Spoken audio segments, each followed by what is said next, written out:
Di sini saya Najma Hukma dari Program Studi Ilmu Gizi Universitas Darussalam Gontor, NIM 45 2024 728031. Di sini saya akan menjelaskan mengenai menu konseling klinik pada aplikasi NutriClean 4.0. Sebelumnya saya akan menjelaskan terlebih dahulu apa perbedaan dari konseling klinik dan konseling pameran. Jika konseling klinik itu kita dapat menginput data secara berkala karena dapat disimpan dan kemudian kita dapat mengisi kembali jika ada perubahan data, atau kita bisa melakukan konseling setelahnya, maka kita dapat mengisi data kembali. Jika konseling pameran itu hanya dilakukan sekali dan itu tidak bisa kita simpan untuk kemudian kita input data kembali. Maka di sini kita mulai. Jadi kita pilih menu konseling yang ada di pojok kiri atas. Kita pilih konseling dan kita pilih konseling klinik. Maka kemudian selanjutnya akan muncul tab seperti ini. Di tab ini terdapat beberapa menu kembali. Di dalamnya ada kajian gizi, anamnesa diet, data lab pasien, kajian diet, jenis diet, dan pembagian makan sehari. Nah, di sini kita dapat melakukan pengisian data secara urut. Tidak boleh lengkap-lengkap atau melewati satu part itu dulu. Karena apa? Karena nanti hasilnya akan tidak akurat dan tidak dapat mendapatkan hasil yang sesuai atau konklusi dari analisis gizi pasien. Jadi kita pertama mulai dari kajian gizi. Jika sebelumnya Anda telah menyimpan data, maka silakan pencet memo. Maka di sini terlihat data yang sudah tersimpan untuk beberapa pasien yang sudah melakukan konseling. Namun jika ini adalah data baru, maka klik tambah data. Sebelumnya jangan pernah untuk melakukan input data dengan menggunakan kursor untuk mengisi, namun klik enter. Nah, kemudian kita lanjutkan ke nomor medical record. Nah, di nomor medical record ini kita sesuaikan dengan nomor yang ada di puskesmas masing-masing atau rumah sakit masing-masing. Kita pilih angka 12. Kemudian untuk konselor tidak usah mengetik, namun jika sudah menyimpan kita bisa pilih browse data ahli gizi. Di sini kita pilih nama saya sendiri, Najma Hukma. Kemudian dokter yang merujuk juga bisa kita langsung pilih. Kita pilih dokter 1, dokter umum. Nah, kita di sini misalkan diagnosis yang dirujuk adalah diabetes. Kemudian keterangannya adalah mengeluh lemas, letih, lesu.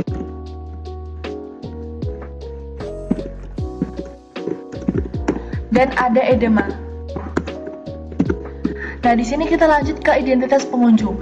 Di identitas pengunjung ini kita awali dengan nama. Kita klik nama yang sesuai, misalnya.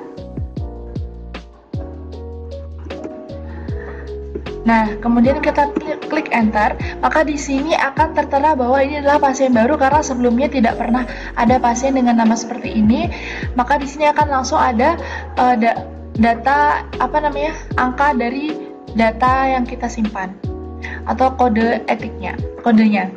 Nah, kemudian kita lanjutkan ke jenis kelamin, kita pilih wanita. Nah, selanjutnya ini ada tanggal lahir. Kita bisa pilih sesuai dengan tanggal lahir yang yang pasien sampaikan.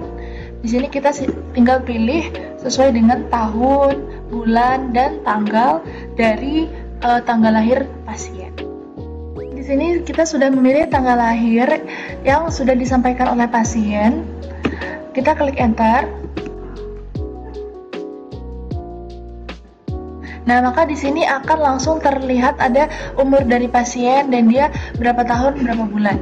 Untuk nomor telepon kita isi sesuai dengan data pasien. Nah, kemudian kita lanjutkan ke alamat. Alamat di sini kita tulis nama jalan dan nomor jalan.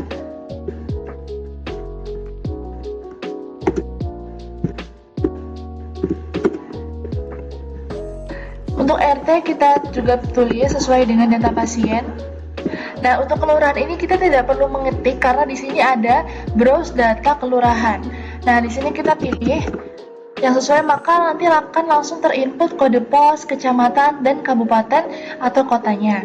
Kemudian kita lanjut ke berat badan. Jadi di sini berat badan klien itu adalah 50 dan tinggi badannya 155. Tinggi lutut jika ada. Kemudian pekerjaan karena ini masih pelajar kita kosongkan. Kemudian kategori aktivitas ringan dan kondisinya normal, tidak hamil dan tidak menyusui. Baik, setelah kajian gizi sudah selesai, maka kita lanjut ke anamnesa diet. Di anamnesa diet ini kita dapat menginput menu dari hasil konseling food recall sebelumnya. Jadi kita sekarang tinggal input data yang sesuai. Yakni di sini ada sarapannya dia makan nasi goreng, telur dadar. Nah, setelah kita memencet menu ini, kita klik enter, maka dia akan keluar bahan makanan untuk bahan makanan agar lebih spesifik lagi apa bahan makan dari menu makanan tersebut. Jadi di sini kita pencet nasi, karena ini adalah nasi goreng. Kemudian kita klik satuannya itu adalah 1 porsi, URT-nya 2 mangkuk, 2. Nah, beratnya itu adalah kalau 2 cup sekitar 200 gram. Nah, kemudian ini kita lanjutkan ke bahan makanan selanjutnya, yakni telur. Untuk telur kita pilih telur apa? Di sini ada telur ayam. Nah, berapa butir? 1 butir. Oh, ini ternyata di WRT ini kita tidak perlu menulis 2 cup, tapi cup saja, 2 butir sudah bisa. Jadi nanti kita lanjutkan karena dia udah otomatis data yang ada di sini, maka 1 butir telur sama dengan 50 gram. Nah, di sini langsung ada energi, protein, lemak, dan juga karbohidratnya. Dan kemudian kita bisa lihat totalnya di sini. Nah, ini silahkan diinput sesuai dengan data recall pasien tersebut. Kemudian kita lanjut ke data lab pasien. Nah, di data lab pasien ini kita harus menginput data biokimia dari biokimia maupun fisik dari pasien tersebut, fisik klinis.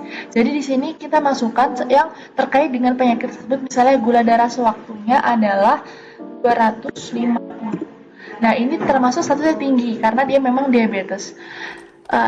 Dan ini kita bisa masukkan data lab pasien lain yang terkait dengan penyakit tersebut maupun yang telah pasien lakukan pemeriksaan. Lanjut ke kajian diet. Nah, di kajian diet ini langsung terlihat apakah IMT dari pasien tersebut normal, bisa dilihat dari BB dan TB sebelumnya, dia langsung otomatis menghitungkan karena dia udah ideal sehingga BB ideal tidak muncul, BB normal minimumnya muncul, BB normal maksimalnya muncul, dan BB kita cukup sehingga tidak ada BB ideal atau BB adjustif. Terus kategorinya dia adalah remaja. Nah, ini kita bisa melihat anjuran konsumsi energi, protein, lemak, karbo, dan seluruh gizi untuk IMT sekian dan kategori remaja. Nah, kemudian kita lanjut ke jenis diet. Nah, di jenis diet ini kita dapat memilih diet yang sesuai dengan anjuran makan konsumsi ini dan juga penyakit yang dia derita. Karena di sini dia diabetes, maka kita bisa memilih diabetes mellitus 1. Nah, di kajian diet ini kita dapat memilih kajian di hasil setelah kita diabetes mellitus 1. Nah, disesuaikan ya ini karena kita harus memahami dulu kira-kira diet apa yang sesuai, karena di sini sudah tertera banyak sekali anjuran diet yang kita bisa pilih dan disesuaikan dengan penyakit dari pasien. Kemudian kita lanjut ke pembagian makan sehari. Di pembagian makan sehari ini kita bisa lihat di sini sudah tertera jenis diet yang sudah kita pilih, dan kemudian kita lanjut ke waktu makan. Nah, di pagi, siang, selingan siang dan sore ini sudah tertera anjuran makan yang sesuai dengan saran diet untuk diabetes mellitus dari pasien tersebut. Nah, namun ini kita bisa adjust lagi atau kita sesuaikan lagi. Misalnya dia tidak suka tahu, kita bisa ganti menjadi tempe misalkan. Maka kita tinggal pencet ini, ada tanda love, ada tanda senyum ini, kita pencet. Nah, seperti ini. Kita ganti tempe. Nah, untuk sayuran kita dapat lebih spesifikkan lagi menjadi misalnya bayam. Oke, Setelah sudah kita adjust atau kita sesuaikan dengan kebutuhan dan keinginan pasien, maka kita dapat langsung simpan hasil input data ini di menu ini, Save and Print atau Save Record. Jika Save Record, maka dia akan tersimpan record ini atau hasil analisis penginputan data ini. Namun saya akan menunjukkan Save and Print karena di sini kita dapat melihat ada sebuah lampiran atau form dari hasil analisis diet dan input data yang sudah kita masukkan tadi. Di sini ada beberapa lembar. Di lembar pertama di sini ada identitas pengunjung dan analisa konsumsi gizi dari hasil recall yang sudah kita masukkan tadi. Karena tadi saya hanya mencoba, jadi ini ada hasil anamnesanya 2890 dari tadi hasil makan pagi hari. Namun ini anjuran konsumsi dari BBTB yang sudah dia hitung, dan ini adalah tingkat persen konsumsi dari anjuran dan hasil anamnesa tersebut. Nah, kemudian kita lanjut ke lembar kedua. Di lembar kedua ini adalah tabel jenis diet atau anjuran konsumsi diet dan juga menu yang disesuaikan dengan pasien tadi. Kemudian ini adalah terdapat saran diet, tujuan diet, prinsip diet, dan bahan makanan dianjurkan dari diet yang sudah kita pilih tadi, yakni diabetes mellitus. Kemudian kita lanjut ke tabel ke lembar yang keempat. Di sini ada cara mengatur diet dan hal yang perlu diperhatikan diet. Nah, beberapa lembar ini dapat kita berikan ke pasien untuk kemudian dibawa pulang sehingga dia dapat melakukan intervensi yang sesuai. Nah, nanti jika ingin melakukan konseling selanjutnya, ini kita langsung bisa pilih lagi. Nanti di sini, nah ini kita langsung lihat di memo. Di sini ada Nyonya Andini, kita bisa pencet dan kita bisa lihat lagi data-data yang sudah kita input tadi. Jika ada perubahan dapat kita ganti, dan jika ada data baru dapat kita input kembali. Baik, sekian penjelasan mengenai konseling klinik dari aplikasi NutriClean 4.0. Jika ada pertanyaan silakan tambahkan dan ketik di kolom komentar. Terima kasih atas perhatiannya. Wassalamualaikum warahmatullahi wabarakatuh.